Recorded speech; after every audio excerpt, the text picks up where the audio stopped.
Hi, I'm Mark, and in this video, I'm going to show you the absolute basics you'll need to know in order to brew potions. Now, I know if you've never done it before, it can be a little confusing. That's why I'm going to go step by step so you can see just how easy it really is. If you came to this video looking for all the recipes, you're in the wrong place. What I would recommend is that you go online and you do a Google search for Minecraft potion recipes.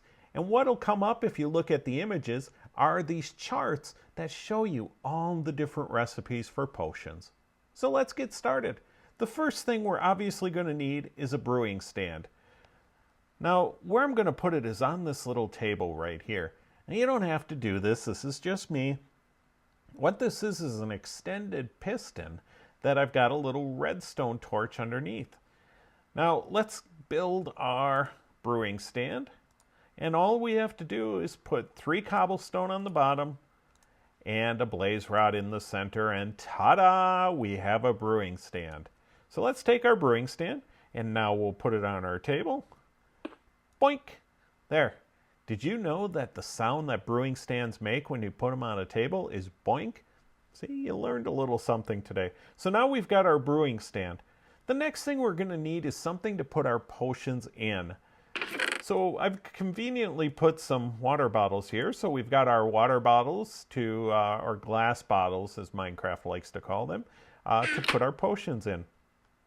If you don't know how to make the glass bottles, pretty simple. Put a V pattern in the crafting window and just put the glass blocks in that V pattern and you'll get glass bottles. Pretty simple stuff. Now what we also need is an infinite water supply of some sort. It could be an infinite water supply, or it could be a lake or a river or anything you want just so you can get some water. Now a lot of people think that you need a cauldron in order to brew potions. You don't. I just put one here because it looks good. But the problem with a cauldron is you have to keep filling it in order to fill your bottles, which is a real pain in the butt. So what I've got over here is an infinite water supply. And I've even got a little faucet going into it, which is kind of fun. So anyhow, we've got our infinite water supply to fill our bottles. Another thing you're going to need is your ingredients. And I've conveniently located the ingredients in these chests. Now, obviously, this isn't all the ingredients you can use for brewing potions, but it's the ones we're going to need for this video. Now, let me explain a little something about 2 different kinds of potions. You may already know this, but I think it's important that I talk about it real quick. You have 2 different kinds of potions. One is drinkable, like this. And the other one is what's called a splash potion. Now, if you take a splash potion, you throw it on the ground, it splashes. And anything it hits gets the effect of the potion. Now, that works really well if you've got a group of people and you want them to all get the same potion effect. All you have to do is have them gather around and you throw down the potion and they all get the same effect, which works pretty good. It's a pretty efficient way of using your potions. So those are the basic 2 potions, and I'll explain a little bit more about those later on. Now, I have what I call both simple and compound ingredients. So let's take this sugar. I'm going to get rid of these bottles. Well, I'm going to keep that one. But we've got, well, wait a second, I couldn't put that there. I'm not the brightest light in the harbor sometimes. So we've got what I call a simple ingredient, which is sugar, and then the makings for what I call a compound ingredient. Now these compound ingredients are ingredients you have to make before you can brew. For example, if we take our melon and put some here, and then surround it with gold nuggets, we'll get what's called glistering melon. So we'll take our glistering melon, and we'll use that in a little while. But again, that's a compound ingredient. Now, is that the real name? I don't know. It's the name I made up, so it works for me. Once you have your ingredients, you want to fill your glass bottle, or bottles in this case. So we're going to go over to our infinite water supply, and we'll fill 3 bottles. This is the first step. Fill it up with water, or fill your bottles up with water. Now we're going to put those in the brewing stand.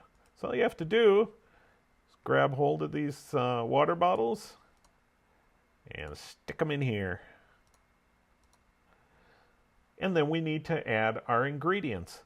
Now, there are 3 different base potions that you can brew prior to brewing the rest of the potion. 2 of them are called a mundane potion and a thick potion. They're pretty useless. You can brew a potion of weakness with them, and that's about it.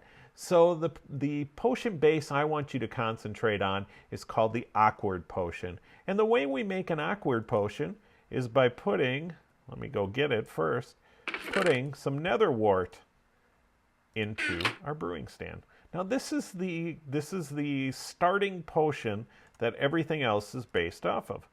So we'll put our nether wart there. You don't have to put 64 of them. You can just put 1. And you can see the indicator showing that it's brewing for 1, and this indicator showing how far it is in the process. As soon as it gets to the bottom, obviously we've brewed our potion. Now what we have here is, watch this, the awkward potion. Useless. You can't do anything with it until you put other ingredients in and make it a real potion. So we've got our awkward potion. We're going to leave it there. We could take it out if we wanted to. It's not going to hurt anything. We can put them right back in. So we've got our awkward potions in there. And the next thing we want to do is actually create a potion. So let's get some ingredients. We're going to just get, we've already got our sugar, so we don't need to get more of that. And we're going to go over here and brew a potion of swiftness. So we'll put our sugar in there instead. And this is now brewing our potion of swiftness. And it's a good time for me to say, you'll notice that 1 sugar, in this case 64, but all you need is 1 sugar to brew 3 potions. And that's really nice from the standpoint of you only need 1 ingredient for 3 potions at a time. Let's get this sugar out of here. Now you'll notice we have 3 potions of swiftness, and they have an effect time of 3 minutes. Well, what if that's not long enough? What if you want to extend it beyond 3 minutes? Well, that's pretty easy to do.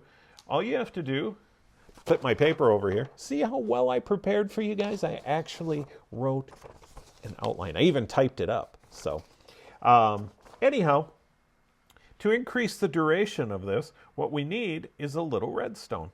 So we'll head over here, we'll grab some redstone, and then we'll head back over here and we'll put in some redstone. Now we only need 1. I don't have to put a stack in there like I keep doing. Now what's going to happen is this potion of swiftness is going to go from 3 minutes to 8 minutes just with the addition of the redstone.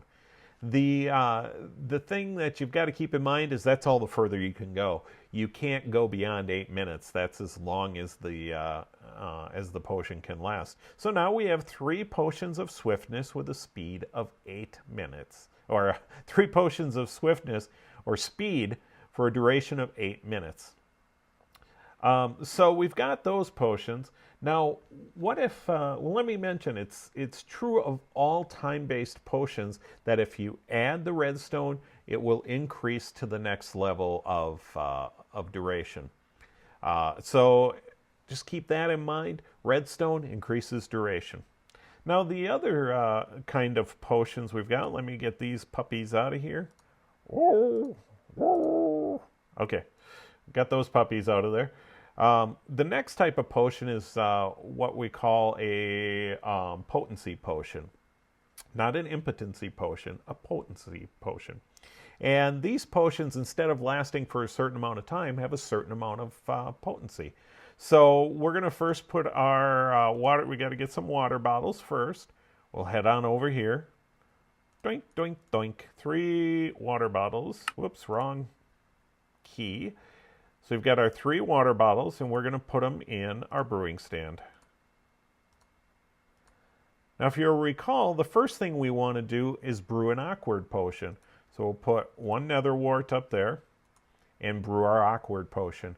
If you don't know how to get nether wart, the only way to get it is to go down in the nether, find a nether fortress, and go under a set of stairs, and you'll find it in certain spots. You got to kind of hunt for it sometimes, which is a pain. But you can grow more once you bring it into the overworld. So all you got to do is find 1, and you're good to go. So now we have our awkward potions, and you'll see they have no effect. They're just a base potion. And we're going to add some glistering melon that we made earlier. And watch what happens with this. We get our potion that we brewed a little bit earlier.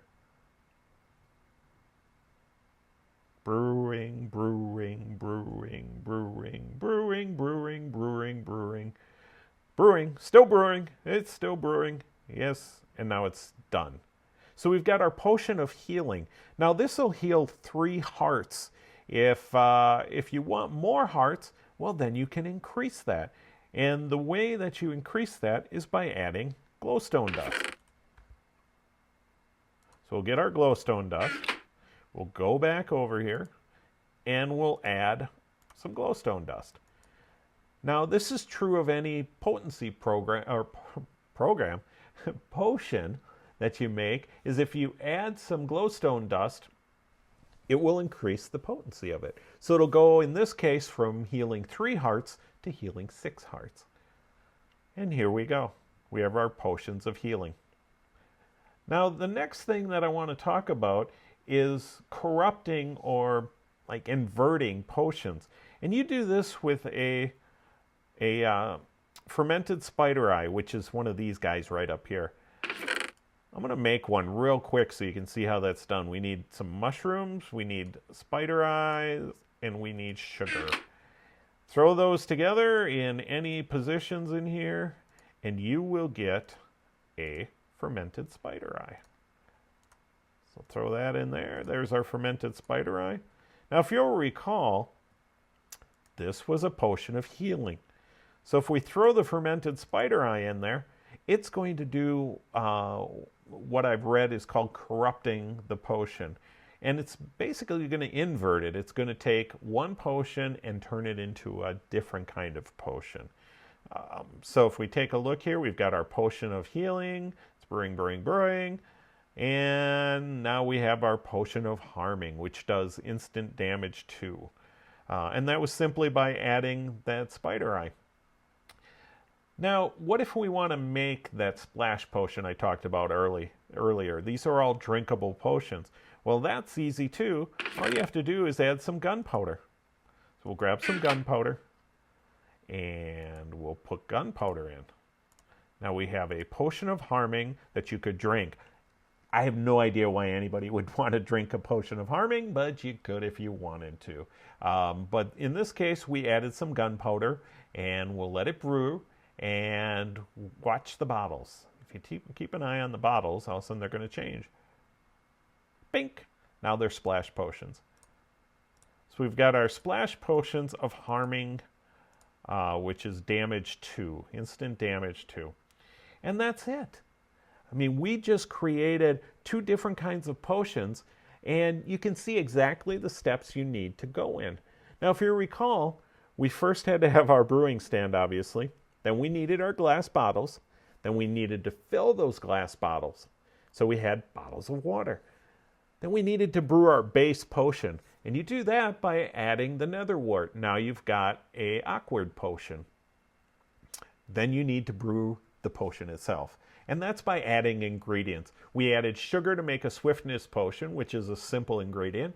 And we added glistering melon, which is a compound ingredient, to make the healing potion. And the other compound ingredient we can add is the spider eye, the fermented spider eye. That's what I wanted to say. Add the fermented spider eye, which is going to invert or corrupt that potion. Then it's adding the last ingredients, which is redstone to increase duration, glowstone to increase potency, and gunpowder to turn it into a splash potion. And that's it. I mean, it really is pretty simple, step by step, if you don't let it freak you out. And then it's a case of just doing the different recipes to get what you want, and that's just different ingredients, those base ingredients. So hopefully this made sense. The last thing I want to do is something fun. Now that we have these potions of harming, I'm going to put those right here. And we are going to do what I call a chicken grenade. Now a chicken grenade, Whoa, where's my door? There it is.